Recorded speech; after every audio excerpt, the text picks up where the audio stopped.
Have you ever wondered why, though you chase clients day in, day out, they seem to be running away from you? Well, I submit to you that the reason that this happens in the first place is because you're doing the chasing. Not only is chasing clients a bad idea, in fact, it's a terrible one. Because once you keep chasing, what you do is that you lower your perceived value, and by that, your ability to attract high end clients. That is what I'm going to talk to you about in this video. So let's jump right in.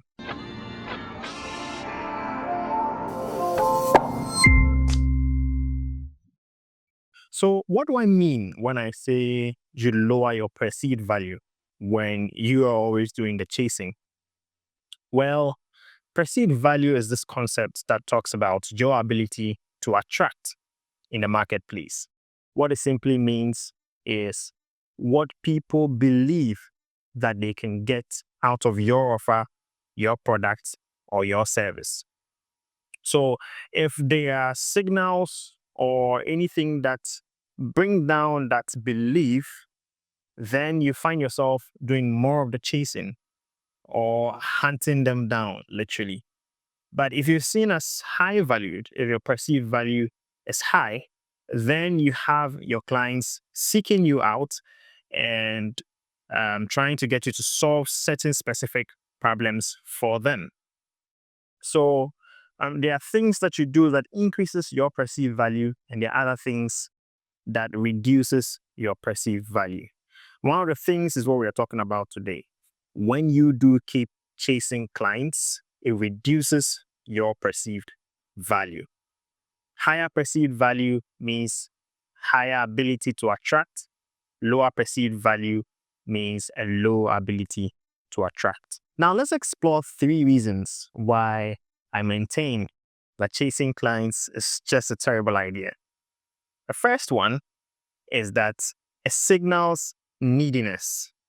It signals neediness. When you pursue a prospective client too eagerly, what you're doing is that you're sending a silent message. And that message says, I need you more than you need me. Now, that's a bad condition for sales. Why? Because everyone wants to buy the best or wants to buy from the best. And if you're the best, what it means is that you are in demand. Everybody is seeking you out to solve a certain problem. What it also means is that you don't have too much time on your hands. So if for some reason you are pursuing that one client, silently you are signaling that you're not the best. You need whatever money you are charging them way more than they desire the transformation or the results that you have. So don't do that. You set yourself up to chase them away rather than attract them in. A second one is that chasing flips what we call the power dynamic. Chasing flips the power dynamic. What does this mean? In every sales interaction or engagement, there's always one person that is leading the process whilst the other person follows. So either you have the experts leading the process or the interaction, or the client leads and the vendor follows. It's always one or the other. And I find that usually when the expert is the one leading the entire process, the sale of the transaction is able to close. Now, when you have the client being the one leading the process, it means they are evaluating you. They are trying to review or screen you to determine whether you are qualified for that job or that deal. Now, when you chase, what you do is that you give away all the control to the client, right? And that means you have to now accommodate. You have to now go with their terms. You have to go with their timelines. And usually what happens is you even start over delivering way before they put in commitment. So it's just a bad idea. Take control of the sales process put together structures so that you can lead the entire engagement. And that way you keep the power dynamic and the deal closes way faster. You attract them rather than they run away. Now, the third one is that chasing undermines trust.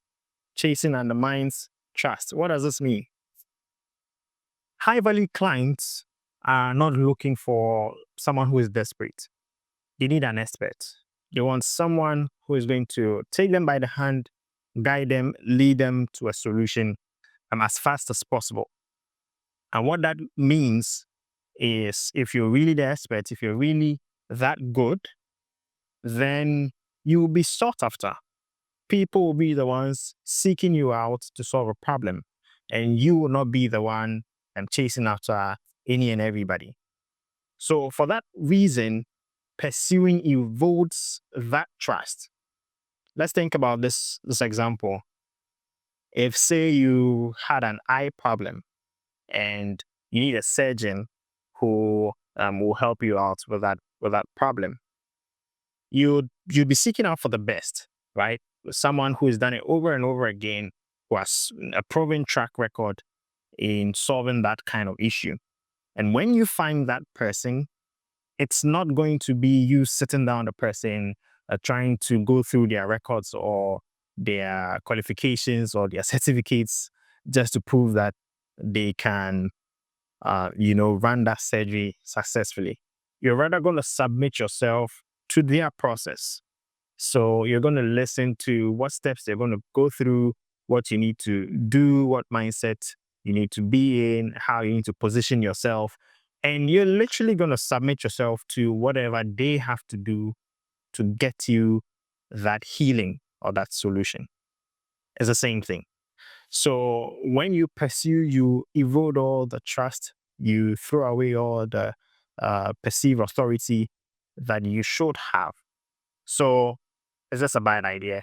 Don't do it. Now, let's look at some signals that show that you're still chasing. Let's explore 5 of them, 5 signs that show that you're still chasing. Number 1, you pitch too early. What that means is that you start selling even before understanding whether they are qualified for what you have to offer or not. The second one is that you follow up endlessly without any process in place. So you keep calling, you keep checking in, sending emails week after week that don't lead anywhere. The third one is that you say yes to everything. So whether or not it's in your scope, just to please or secure a deal, you keep saying yes to everything.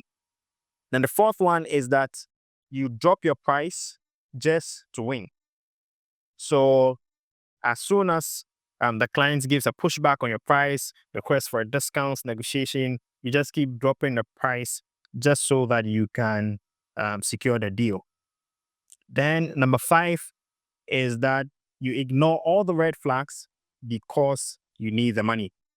So you convince yourself that this one is going to be different, even though you're seeing all the signs, but usually it's not. These 5 signs show that you're positioned, chasing and pursuing, rather than in a place where you can attract and have high-end clients come to you as the expert. To close off, if you're really looking to attract high-end clients, better clients for your business, then stop chasing them. Rather, you need to position yourself so you can attract them. So spend all your time working on and increasing your perceived value so that you can be in a place that attracts, rather than spending all your time pursuing clients. Okay, if you found this video helpful, make sure you give it a thumbs up, and I'll see you in the next one. Bye.